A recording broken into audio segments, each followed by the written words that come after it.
L'innovation sur Europe 1. Bonjour Anissé Mbida. Bonjour Dimitri, bonjour à tous. Alors aujourd'hui, vous nous parlez d'une nouvelle génération de petits réacteurs nucléaires, mais il ne s'agit pas des SMR, les Small Modular Reactors, là dont on a beaucoup parlé ces dernières semaines. Non, cette fois, c'est un micro-réacteur nucléaire portable. C'est encore plus petit. Oui, micro, quand vous dites beaucoup plus petit, il entre entièrement dans un conteneur, alors que les SMR dont on a beaucoup parlé, c'est plutôt la taille d'un terrain de foot. En plus, il est portable. Vous avez dit qu'il était portable, ça veut dire qu'il peut facilement être déplacé sur un camion.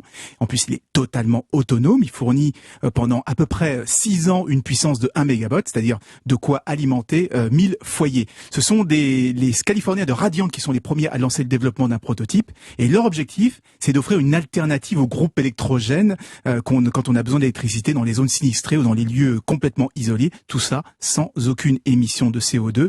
Et pour la petite histoire, c'est une technologie qu'on doit aux anciens de SpaceX, le géant du spatial. Au départ, elle devait servir à alimenter d'éventuelles colonies sur Mars, mais finalement ils se sont dit qu'elle aurait beaucoup plus d'impact ici sur Terre. Alors il y aura pas d'émissions de CO2, mais qu'en est-il de la sûreté de ces micro-réacteurs? Alors c'est du nucléaire, donc il y aura des déchets radioactifs dont il faudra se débarrasser.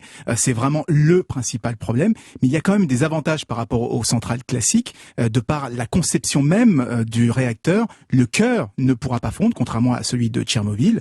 Et comme on n'utilise pas d'eau, mais de l'hélium pour le refroidissement, il n'y a aucun risque de contamination des cours d'eau. Donc c'est pour ça qu'on assiste actuellement à une véritable course au développement de ces nouveaux réacteurs qui sont un petit peu plus sûrs. Il n'y a pas qu'en France qu'on s'y intéresse. Les Américains qui étaient très en retard sur le nucléaire ont fini par prendre de l'avance sur cette nouvelle génération, notamment grâce à l'investissement privé sous l'impulsion de milliardaires, par exemple, comme Bill Gates. Merci Anissé. 6h30.